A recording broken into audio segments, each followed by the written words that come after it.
하루가 멀다하고 변하는 이 시장의 변덕이 투자자들을 굉장히 힘들게 하고 있습니다. 오늘은 급락장이었죠. 하루 만에 투자 심리가 이렇게 바뀔 수 있나 싶을 정도로 확 바뀌었습니다. 어제 파월이 금리 인하 9월 기정사실화하고 사실상 골디락스로 선언한 것 같은 모양새에 주가가 굉장히 올랐었는데요. 오늘은 영국에서 금리 인하도 하고 지금 페드와치를 보시면 상황이 금리 인하를 굉장히 공격적으로 하는 것으로 바뀌었거든요. 지금 9월 인하가 25bp 내리는 게 70%고 50bp 내리는 게 이제 30%예요. 12월까지 금리를 두 번만 내리는 시나리오가 이제 0%입니다. 무조건 기본 시나리오가 3번 이상이고 3번 이상인 시나리오도 지금 거의 35%에 달하고 있습니다. 이것은 이제는 금리 인하를 한 번이 아니라 한 번에 50bp를 해야 되나 그걸 해야 되나 마냐를 고민할 정도로 시장이 긴박하게 돌아간다. 이런 얘기거든요. 이렇게까지 시장의 색깔이 달라진 것은 역시 이날 나온 ISM 제조업 PMI였습니다. 7월 기준 제조업 PMI가 46.8을 기록해서 전월치인 48.5를 밑돌았고 기준치가 50이기 때문에 4달 연속 위축 국면을 나타낸 것입니다. 이날 별도로 나온 S&P 글로벌의 제조업 PMI 이것도 49.6을 찍어서 전월까지 51.6으로 그나마 이거는 기준치인 50을 웃돌고 있었지만 이것마저도 위축 국면으로 빠져든 것입니다. 그리고 이날 고용지표도 잘 안 나왔죠. 이날 노동부가 발표한 신규 실업수당 청구 건수 보면은 24만 9천 건을 기록해서 전주 대비 1만 4천 건 증가했습니다. 지난해 8월 첫째 주 25만 8천 건을 기록한 이후에 약 1년 만에 가장 많은 건수였습니다. 다우존스 집계 전문가 전망치 23만 5천 건도 웃돌았습니다. 2주 이상 실업수당 신청한 계속 실업수당 청건수 역시 전주 대비 3만 3천 건 늘었습니다. 근데 이 미국 제조업이야 지금 침체 기조였던 거는 지금 4달 연속 50을 밑돌고 있죠. ISM 기준으로. 이건 어제 오늘 얘기가 아니고 미국 실업수당 청구 건수 증가도 늘긴 했지만 1년 전에도 이 숫자가 나온 적이 있거든요. 이때는 전혀 침체가 아니었죠. 그러니까 숫자 자체가 너무나 이상한 건 사실 아닙니다. 근데 왜 이리 시장이 과민 반응을 했느냐? 일단 차트적으로 봤을 때 ISM 제조업 PMI가 본격 침체를 걱정할 수준까지 내려왔다. 왜냐? 역사적으로 이 지수가 46.8까지 내려왔을 때 여러분 보이시죠? 굉장히 경기 침체와 맞닿아 있는 모습을 보실 수가 있습니다. 시장이 우려하는 게 충분히 이해가 됩니다. 매우 높은 확률로 이 그래프 보시면 침체가 올 여지가 있다고 보입니다. 그리고 제가 이 그래프 보여드렸지만 금리 인하 자체가 증시에 긍정적일 수 있죠. 충분히 증시 부양 효과 낼 수 있습니다.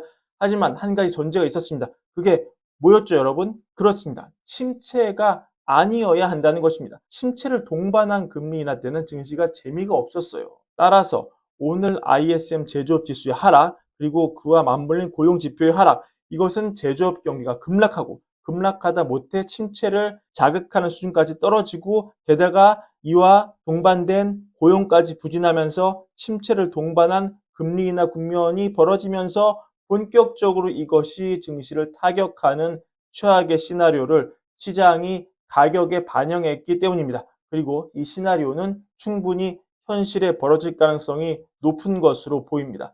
그런데 어제 바로 하루 전에 FOMC에서 파월이 연설하지 않았습니까? 이것은 바로 하루 전이었습니다. 하루 만에 어떤 경제 인덱스가 급격하게 변하지는 않잖아요. 그리고 파월은 그래도 미국에서 경제 데이터를 가장 많이 보는 사람 중에 하나일 것입니다. 그래서 어제 파월의 발언으로 유추해 보자면 어쩌면 오늘 시장의 반응이 과했을 수도 있습니다.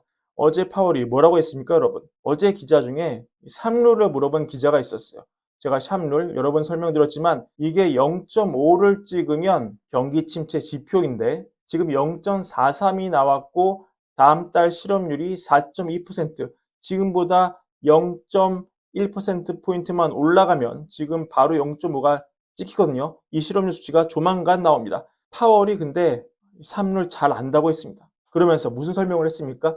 이거는 통계적인 법칙이고 경제적인 법칙은 아니다. 그러면서 팬데믹 이후에 경제 구조가 바뀌면서 과거에 맞던 지표가 잘 안 맞기 시작했다. 과거의 해안이 빛을 잃고 있다. 이런 취지로 말을 했단 말이죠. 만약에 파월이 이런 제조업 지표의 급락 가능성을 미리 예상을 하고 말한 것이라면 오늘 시장의 경기 침체 우려는 과장되었을 수 있다. 이렇게 우리가 생각해 볼 여지가 있습니다. 이걸 뒷받침하는 어제 파월의 얘기를 또 보면은 어제 파월이 뭐라고 했습니까? 경착륙 위험은 없다. 불과 하루 전에 이렇게 얘기를 했죠. 그리고 이어지는 질문 중에 50bp 한 번에 인하할 가능성이 있느냐? 기자의 질문에 파월은 고개를 가로저으며 없다고 했습니다. 지금 시장의 페드 가치 전망은 50bp 한꺼번에 인하 가능성을 굉장히 늘리고 있지만 파월의 전망으로는 어떻다? 별로 없다. 그럴 가능성이 별로 없다. 그것은 경기 침체 가능성 높게 보지 않는다. 이렇게 유추해 볼 수 있겠습니다. 따라서 우리가 파월의 얘기를 액면 그대로 신뢰한다면 급격한 경기 침체는 없다. 이렇게 볼 수 있고 만약 그렇다면 오늘의 시장 급락은 좀 과할 수 있다. 이렇게 결론을 내려볼 여지가 있습니다. 그리고 이렇게 같은 그래프지만 반대의 시각으로 볼 수 있죠. 물이 절반 남았는데 절반이나 찼다. 아니면 절반밖에 안 남았다. 이렇게 볼 여지가 있는 겁니다. 이 그래프는 ISM 제조업 PMI가 50 미만, 즉 제조업 지수가 위축인 상황에서 침체에 빠지지 않고 경제가 건강했던 그런 상황들입니다. 침체일 때도 물론 많았지만 이 빨간 원 보시면 아닐 때에도 굉장히 많았죠. 그래서 이렇게 보면 지금의 이 제조업 지수 급락이 또 별 문제가 없어 보이기도 합니다. 그리고 오늘 8월 1일자로 최신 데이터로 나온 GDP Now, 여기에 또 많은 시사점이 있을 수 있습니다. GDP Now는 지난 2분기 미국 GDP를 가장 근접하게 맞춰서 높은 예측력을 자랑했는데요. 그거는 이렇게 최신 데이터를 그때그때 입력을 해서 이 포캐스팅하는 자료를 실시간 업데이트하기 때문입니다. 방법론 측면에서 우위에 있는 거죠. 얼마 전 3분기 GDP 성장률을 2.8%로 예측했다가 오늘 방금 나온 데이터 기준으로 2.5%로 내렸습니다. 근데 이거를 해부해 보시면 오늘 나온 ISM 제조업 지수가 이게 반영이 되어 있습니다. 이전 예측 대비 성장률 예측이 낮아진 이유 중에 하나가 2.8에서 2.5로 떨어진 이유 중에 하나가 바로 이 ISM 제조업 PMI가 낮게 나왔기 때문입니다. 근데 여러분, 이걸 반영하고도 GDP 나우 예측치로 보면 어떻습니까? 성장률이 여전히 3분기 2.5일 가능성이 있다. 성장률 2.5%가 찍히면서 경제가 침체에 빠진다. 이런 시나리오는 상상하기가 힘들죠. 따라서 어제 파월의 얘기를 액면 그대로 신뢰하고 또 최근 예측력이 좋은 GDP Now의 데이터를 함께 신뢰한다면 오늘 불거진 증시에서 불거진 경기 침체 가능성은 좀 과장되었을 수 있다. 따라서 오늘 증시 급락도 좀 과했을 수 있다. 이런 결론이 나올 수가 있습니다. 물론 파월이 인플레 초기 이 인플레는 일시적이다 이렇게 발언한 것처럼 파월이 지금 돌아가는 상황을 오판했다. 그리고 GDP 나우가 지금까지는 예측치가 좋았지만 지금부터는 예측력이 안 좋아질 수 있다. 그럴 수 있죠, 여러분. 이렇게 생각한다면 반대의 결론 충분히 나올 수도 있겠습니다. 또 지정학적 변수가 불거지면서 증시에 타격을 줄 가능성도 남아있긴 하니까 판단은 여러분께 맡기겠습니다. 여튼 당분간 침체 내러티브를 결정하는 변수는 이제 곧 나올 실업률 데이터가 될 것으로 보입니다.